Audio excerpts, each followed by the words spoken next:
نحمده ونصلي على رسوله الكريم اما بعد اعوذ باللہ من الشیطان الرجیم بسم اللہ الرحمن الرحیم۔ منبر رسول پہ جلوہ افروز علماء اکرام، مفتیان اعظام، شعراء ذوی الاحترام اور میرے پیارے سنی جنتی بھائیوں، السلام علیکم ورحمۃ اللہ وبرکاتہ۔ حضرات گرامی، آج بہت دنوں کے بعد اس آپ کے پیارے شہر کانپور میں کسی جلسے میں آنے کا موقع ملا ہے، اور یقین مانیے اس جلسے میں حاضری سے دل بہت خوش ہوا، کیونکہ جس طریقے سے مولانا یعقوب صاحب نے اس جلسے کو ترتیب دیا اور جن مقررین کا، جن خطبہ کا انتخاب کیا اور انہیں باقاعدہ عنوان دیے اور وقت تک کیلنڈر میں چھاپ دیا اور اس منظم طریقے سے اس پروگرام پر گامزن ہیں، یقیناً یہ ایک بہت اچھی کوشش ہے۔ ہمیں اسی طریقے کے جلسوں کو بڑھاوا دینا چاہیے، یہاں وقت کا خیال کیا جائے، عنوان دیے جائیں، کیونکہ ایک جلسے کو منعقد کرنے میں کئی ہزار کئی لاکھوں روپے کا وقت جو ہے سرمایہ لگتا ہے،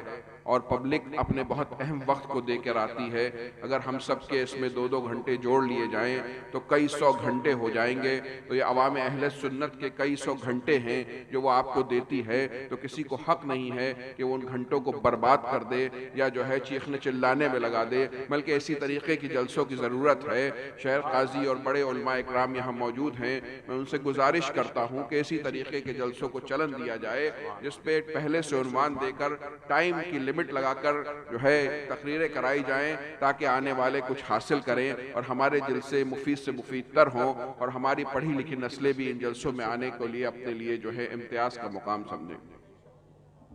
آج ایک بہت پرانے ساتھی سے ملاقات ہو گئی، ہمارے پیارے ساتھی مفتی عارف صاحب۔ جب میں اشرفیہ میں پہلی دفعہ حاضر ہوا تھا تو حضرت مفتی نظام الدین صاحب نے مہمان خانے میں، جب تک میرا رہنے کا انتظام نہیں ہو پایا تھا، چند ماہ کے لیے مجھے حضور مفتی عارف صاحب کے ساتھ رہنے کا موقع عنایت فرمایا۔ وہ میرے ساتھ رہتے تھے۔ میں پہلی بار جو ہے کالج سے MBA کر کے اس مدرسے کے ماحول میں گیا تھا، تو ان کے ساتھ نہایتی بہترین، خوبصورت اور علمی یادیں ہیں۔ لیکن اتفاق کی بات ہے، میری عادت یہ ہے کہ میں ایک بار اگر مجھ سے کوئی جڑ جاتا ہے تو میں اپنے سے اسے دور نہیں کرتا ہوں، لیکن کیونکہ حضرت کا نمبر شاید، کیونکہ بنگال سے پڑھنے آئے تھے، اس کے بعد شاید واپس بنگال چلے گئے، ہم لوگ میں بڑی محبت تھی، پھر میرا نمبر تو نہیں بدلا اور ان کا نمبر شاید بدل گیا۔ اس کے بعد میں نے انہیں ڈھونڈنے کی بہت کوشش کی، لیکن پچھلے سال ان کے بھائیوں سے ایک جلسے میں ملاقات ہو گئی تو انہوں نے بتایا کہ وہ کانپور اور آپ کو الہ آباد کے اطراف میں ملیں گے۔ پھر ان کا فون آیا، اس کے بعد آج ماشاءاللہ ان کی زیارت تقریباً 13 سال کے بعد ہوئی۔ اللہ ان کو سلامت رکھے، اور ماشاءاللہ ہماری جماعت اہل سنت کے ایک اہم خطیب کے روپ میں آج میں انہیں دیکھ رہا ہوں۔ اللہ تعالیٰ ان سے دین کی خدمتیں لے لے۔ ہمارے مفتی جنید صاحب جو آپ کے کانپوری ہی کے ہیں، جو تعلیم کے ایک اہم ٹاپک پہ بیان فرما رہے تھے، انہوں نے بھی نہایت بہترین گفتگو کری، تو لہٰذا آپ کے جلسے میں آپ دو بہت اہم خطابات سن چکے ہیں۔ میں بھی اپنے چند بھائیوں سے بات کروں گا۔ حضرات گرامی، میں شکر گزار ہوں علماء کانپور کا کہ کانپور کے آفتاب و مہتاب آج اس منبر پہ جلوہ افروز ہیں۔ یقیناً مجھ احقر کے پاس وہ حاضر ہوئے ہیں، لیکن اس میں میری کوئی خاص بات نہیں ہے، یہ وہ نسبت رسول کی بات ہے، نسبت شاہ برکت اللہ کی بات ہے، جس لیے وہ سب اپنے اہم وقت میں سے وقت نکال کر یہاں پر جو ہے تشریف لائے ہیں۔ اللہ تعالیٰ ان محبتوں کو سلامت رکھے، بزرگان دین کی بارگاہ میں ان کی اس حاضری کو قبول فرمائے۔ حضرات گرامی، یہ جلسہ ہمارے آقا قطب الاقطاب، فرد الافراد حضرت سیدنا شیخ عبد القادر جیلانی رضی اللہ تعالیٰ عنہ کی یاد میں اور تعلیم کے عنوان سے منعقد کیا گیا ہے، جہاں پر 2 بہت بہترین خطاب ہو چکے ہیں۔ حضرات گرامی، ہماری خانقاہ کا نعرہ ہے کہ آدھی روٹی کھائیے، بچوں کو پڑھائیے۔ آدھی روٹی کھائیے، بچوں کو پڑھائیے، اور میں نے اس میں جوڑا ہے کہ آدھی روٹی کھائیے، بچوں کو پڑھائیے، سب سے پہلے فرض علوم سکھائیے۔ حضرات گرامی، ہمیں اپنے بچوں کو تعلیم دینی ہے، دنیاوی تعلیم بھی دینی ہے، دینی تعلیم بھی دینی ہے، لیکن سب سے پہلے اپنے بچوں کو ضروری دینی تعلیم سے آراستہ کرنا ہے۔ ہمیں اپنے بچوں کو کم سے کم اتنی دینی تعلیم ضرور سکھانی ہے کہ وہ اپنی ضرورت کے مسائل کو جان سکیں اور جتنی ان پہ فرض ہے۔ اگر ہم اس تعلیم سے انہیں آراستہ کرنے میں ناکام رہے تو یقین مانیے ہم نے زندگی میں اپنے اس فرض سے سبکدوشی کی اور ہم گناہگار ہوں گے۔ حضرات گرامی، ہمارے بچوں کو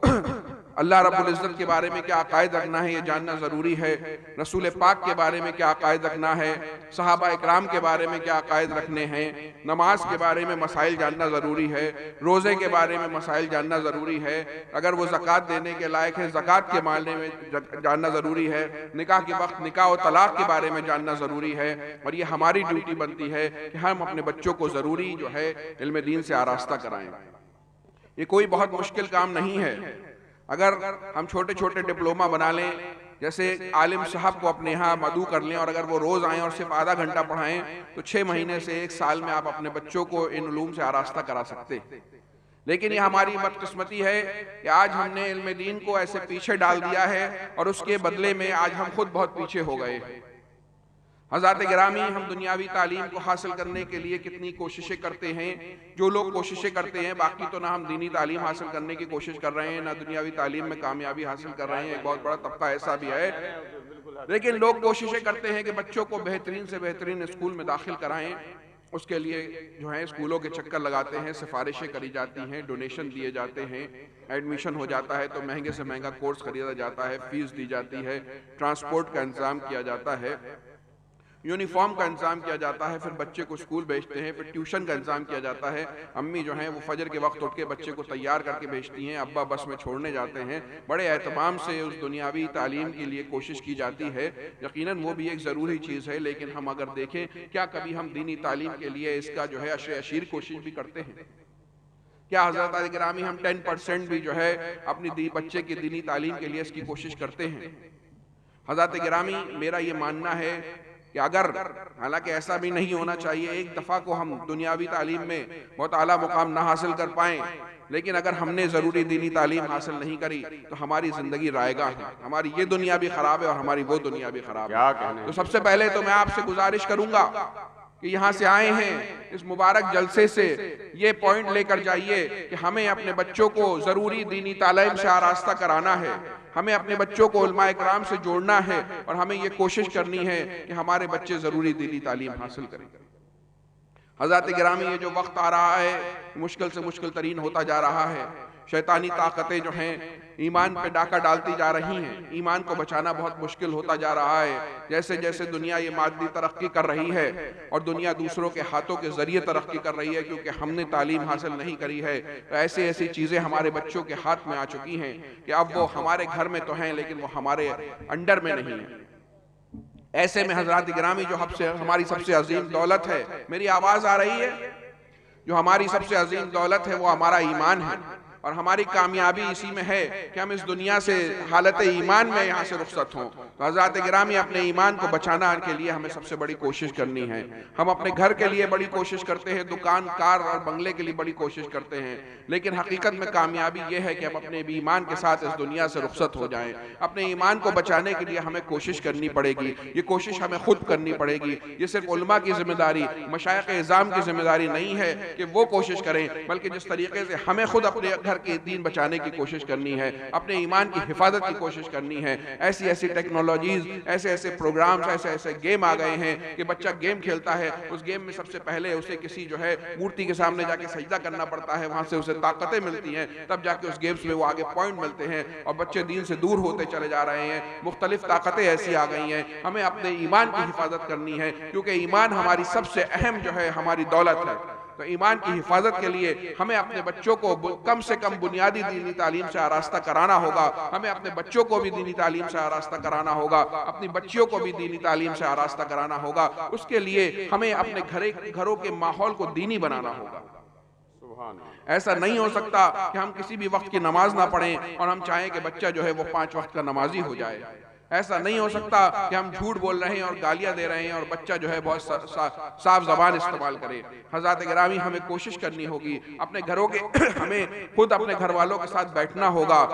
مستورات کے ساتھ بیٹھنا ہوگا اور اپنے بچے کی تربیت کا پلان بنانا ہوگا۔ یہ جو بچے ہیں یہ اللہ رب العزت کی دی ہوئی بہت بڑی نعمت ہیں۔ جن بھائیوں کے بچے نہیں ہوتے ہیں وہ روتے ہیں، وہ دعائیں کراتے ہیں، اللہ تعالیٰ حلب اولاد کو صاحب اولاد کر دے، اسے اولاد صالح عطا فرمائے۔ لیکن جن کو اللہ تعالیٰ نے عظیم نعمت دی ہے ان سے اس کا سوال بھی ہوگا، انہیں اس کا جواب بھی دینا پڑے گا۔ یہ جو اللہ نے ہمیں عظیم نعمت دی ہے، ہمیں اپنے بچوں کی تربیت پہ اور ان کی تعلیم پہ دھیان دینا ہوگا۔ ہم سے یہ سوال ہوگا، آج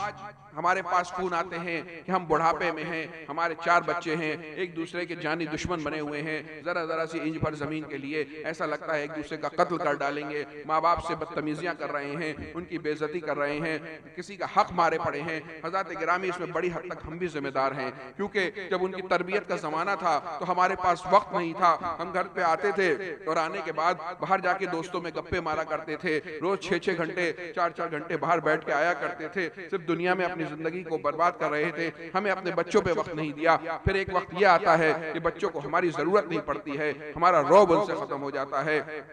اور اس کے بعد انہیں ہماری ضرورت نہیں پڑتی ہے۔ تو ہماری ضرورت ہے کہ جب بچے اس عمر میں ہوں کہ جس میں ان کی تعلیم و تربیت کی ہمارے اوپر ذمہ داری ہے، ہمیں جو ہے سارے کام تھوڑا بہت سوشلائزیشن بھی ضروری ہے۔ انسان کام سے آتا ہے، اپنے ساتھیوں کے ساتھ بھی جا کے کبھی کبھی بیٹھے، لیکن اسے اپنا وقت اپنے بچوں کے ساتھ بھی دینا ہے، اپنے گھر میں بھی دینا ہے۔ اکیلی جو ہے اس کی امی کی یہ ذمہ داری نہیں ہے، نہ امی کا اتنا رعب چلتا ہے کہ وہ بچے کو پوری طریقے سے کنٹرول کر سکیں۔ تو ہمارے جو ہے مرد حضرات ہیں، ان کی یہ ذمہ داری ہے کہ وہ گھر پہ دیکھیں کہ بچہ کس ماحول میں رہ رہا ہے، اپنے دینی علم کتنا حاصل کر رہا ہے، دنیاوی علم کتنا حاصل کر رہا ہے، کس طریقے سے گھر کا ماحول ہے، کس طریقے سے پرورش ہو رہی ہے۔ ورنہ حضرات گرامی، جب ہم کیا امید رکھیں گے جب ہمارے بچے ہمارے سامنے ہی نماز نہیں پڑھ رہے ہیں، تو ہمارے جانے کے بعد وہ ہمارا کیا ایصال ثواب کریں گے؟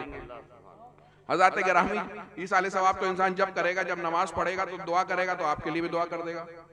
جب خود ہی اسے کوئی نماز سے کوئی تعلق نہیں ہے، ہمارے بچوں کی خود ہی کوئی تربیت نہیں ہو رہی، تو ظاہر سی بات ہے آج کتنے ہو سکتا ہے سال میں برسی میں جو ہے وہ امام صاحب کو مسجد سے بلا کر کبھی کبھی فاتحہ کرا دے، ایصال ثواب بھی نہیں کرے گا۔ تو یہ آپ سوچ لیں کہ ہمیں اپنے بچوں کی تربیت کتنی اہم ہے۔ جس طریقے سے ہمارے بچوں کی تربیت اہم ہے، اسی طریقے سے بچوں کی تربیت بھی بہت اہم ہے۔ ہمیں اپنے گھر کے ماحول کو بہت دینی بنانا ہے، اسی کی ایک کوشش ہمارے مولانا یعقوب صاحب نے یہاں پر کری ہے، اور ماشاءاللہ کل کئی بچیاں جو ہیں ردائے فضیلت سے نوازی جائیں گی۔ ہمیں اس وقت اپنے گھروں میں اگر دین کو پھیلانا ہے تو اس میں ایک اہم رول ماؤں کا بھی ہے، لہذا بچیوں کی بھی دینی تعلیم کی ضرورت کرنی ہے۔ میں اکثر کہتا ہوں کہ ہمارے جو مرد حضرات ہیں، آپ کا شہر تو ایک بڑا شہر ہے، وہ اکثر جلسوں میں جاتے ہیں، جمعہ میں جاتے ہیں، بڑے بڑے علماء اکرام کے بیانات سنتے ہیں، تو کم سے کم کچھ نہ کچھ دین سیکھ جاتے ہیں، لیکن ہمارے یہاں کی لیڈیز کو یہ موقع نہیں ملتے ہیں۔ تو میں جاتا ہوں اور اپنے بھائیوں سے کہتا ہوں کہ آپ اپنے محلوں میں مہینے میں ایک دفعہ یا 15 دن میں ایک دفعہ اور ہو سکے تو ہفتے میں ایک دفعہ اجتماعات کا انعقاد کریں اور اپنے محلے کی عورتوں کو جمع کریں، کسی اچھی عالمہ کو بلائیں۔ یہ کوئی بہت مہنگا کام تو نہیں ہے، اور اس طریقے کے آپ جو ہیں بنیاد ڈالیں۔ جب ہماری عورتیں دین کی باتیں سنیں گی، جب ہماری بچیاں جو ہیں دین کی باتوں کو جانیں گی، تو انشاءاللہ ہمارے گھر کے ماحول اچھے ہوں گے، ہمارے گھروں کی حفاظت ہوگی، ہماری عزت و آبرو کی حفاظت ہوگی، ہمارے ایمان کی حفاظت ہوگی، اور ہم شرمسار ہونے سے بھی بچیں گے، اور ہمارے گھر میں آنے والی نسلیں بھی کامیاب ہوں گی۔ تو حضرات گرامی، یہ کوئی بہت مشکل بات نہیں ہے۔ بہت سے بھائیوں کے ہمارے اسکول ہوتے ہیں، بہت سے بھائیوں کے ہمارے میرج ہال ہوتے ہیں، اور بہت سے بھائیوں کے تو گھر کے ڈرائنگ روم ایسے ہوتے ہیں کہ اس میں 15 20 عورتیں جو آ جائیں، تو ہم اگر ایسے اجتماعات کو فروغ دیں تو یہ وہ بنیادی کام ہے۔ جلسہ تو ہم سال میں ایک بار ہی کر پاتے ہیں، لیکن یہ ایسے جلسے ہیں جو ہر ہفتے ہوں گے، اور مستقل جو ہے آپ اس کی ذہن سازی کریں گے تو انشاءاللہ ایک ایسی جماعت پیدا ہوگی جو نیکوں کی جماعت ہوگی، اور پورے معاشرے میں نیکیاں پھیلتی جائیں گی۔ حضرات گرامی، ضروری دینی تعلیم کو حاصل کرنے کے بعد دنیاوی تعلیم کو بھی ہمیں بہترین طریقے سے حاصل کرنا ہے، اس نیت سے حاصل کرنا ہے کہ یہ دنیاوی تعلیم بھی ہم اس نیت سے حاصل کر رہے ہیں کہ ہم اپنے دین کی بقا کے لیے حاصل کر رہے ہیں۔ یقین مانیے، آج مدارس اور مساجد کی حفاظت کے لیے، مکان اور دکان کی حفاظت کے لیے، اپنی عزت و آبرو کی حفاظت کے لیے، زمین کی حفاظت کے لیے، اپنے مذہب کی حفاظت کے لیے آج ہمیں دنیاوی تعلیم حاصل کرنا بھی ضروری ہے، کیونکہ ہمیں سکھایا جاتا ہے کہ ربنا آتنا فی الدنیا حسنۃ وفی الآخرۃ حسنہ، اور ہمارے جو ہیں ہمارے شجرے کا اہم شعر ہے جو اعلیٰ حضرت فرماتے ہیں کہ دین و دنیا کی ہمیں برکات دے برکات سے، عشق حق دے عشق یہ عشق التماع کے واسطے۔ حضرات گرامی، جیسا کہ ابھی مفتی صاحب فرما رہے تھے کہ اگر ہمارے اہم دینی مسائل پہ کیس ہو، اگر ہماری مساجد کی حفاظت کے لیے کیس ہو، تو ہمیں بڑے وکلاء نہیں ملتے ہیں مسلمانوں کے، کیس بھی دوسرے لڑ رہے ہوتے ہیں، نہ جانے کس پوائنٹ پر جا کے جو ہے وہ بک جائیں۔ ہمیں اپنے وکیل بھی تیار کرنے ہوں گے، ہمیں ہمارے پاس بہترین ڈاکٹرز بھی ہونے چاہیے، ہمارے پاس بہترین سائنٹسٹ بھی ہونے چاہیے، آرکیٹیکٹس بھی ہونے چاہیے، بزنس مین بھی ہونے چاہیے، ہمارے پاس مینیجرز بھی ہونے چاہیے، اپنے آفیسرز بھی ہونے چاہیے۔ اگر ایک سپاہی بھی ہمارا کسی تھانے میں ہوتا ہے تو لوگوں کے رویے ہمارے لیے مثبت ہو جایا کرتے ہیں۔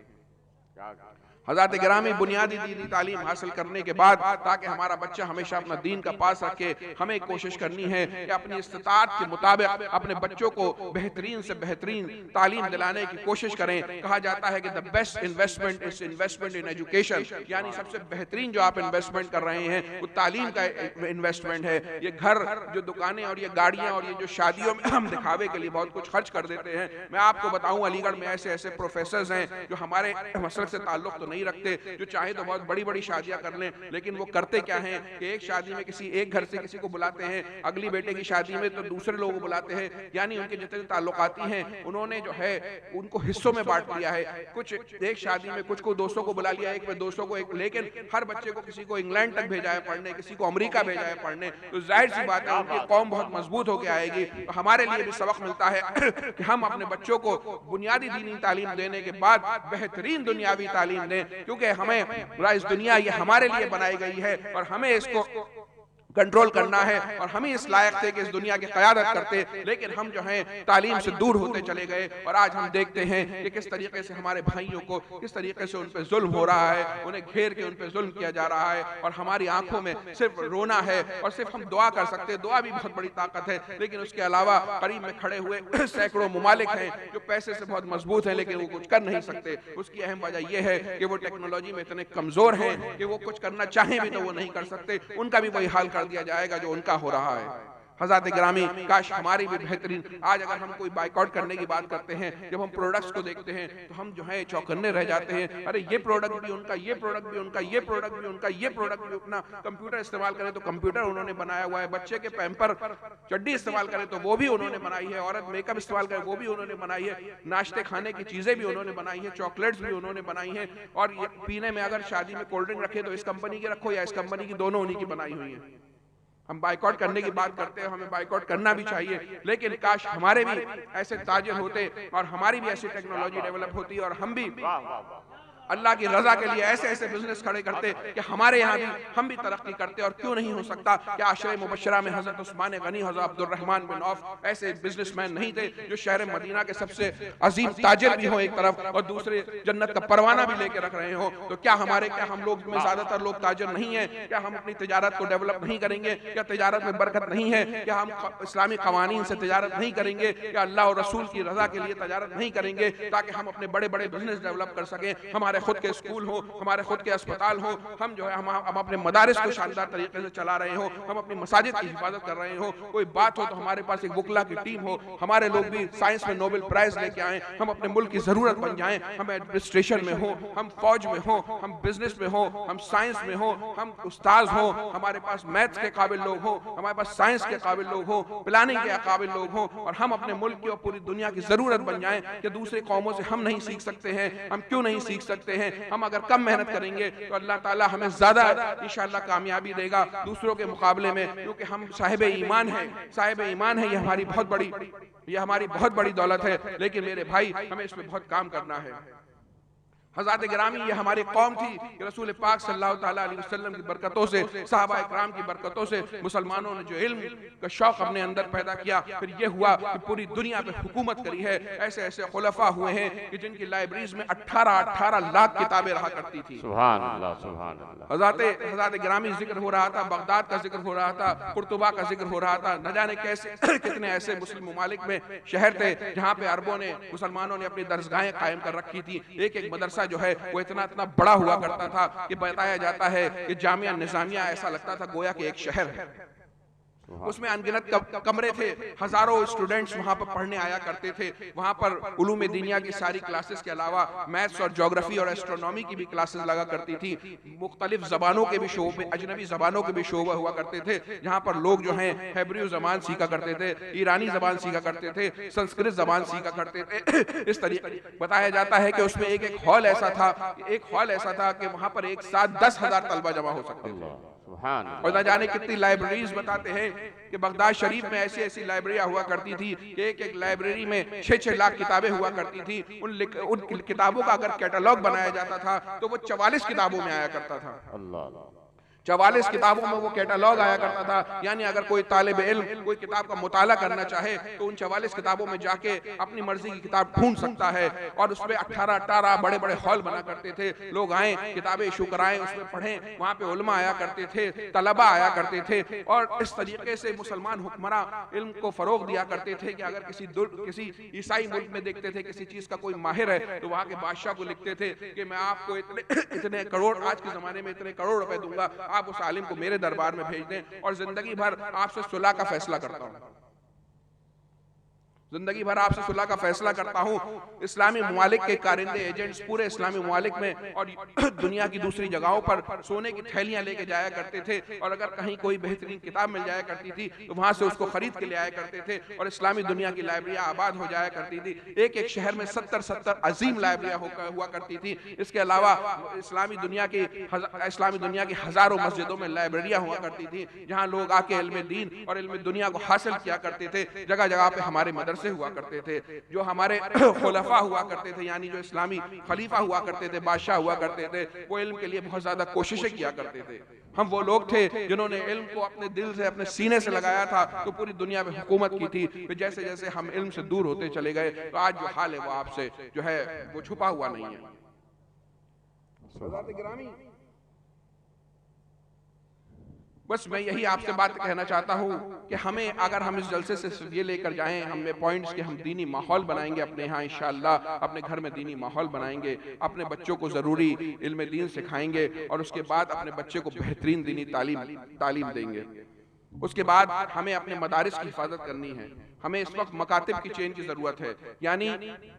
جو مکتب ہوتے ہیں جہاں پہ بچہ بنیادی تعلیم حاصل کرتا ہے، ہمیں اچھے مکاتب کی ضرورت ہے. ہر شہر کی ہر مسجد میں ہمیں کوشش کرنی ہے کہ اچھے مکاتب قائم ہوں. جب اچھے مکاتب قائم ہوں گے تو بنیاد سے ہی ہمارا جو بچہ ہے، کیونکہ زیادہ تر اسکول اچھے جو ہیں وہ مشنریز کے اسکول ہیں، تو ظاہر سی بات ہے ہمارا بچہ نان مسلمز کے مشنریز کے اسکول میں جائے گا. لیکن تو ہمارے گھر کی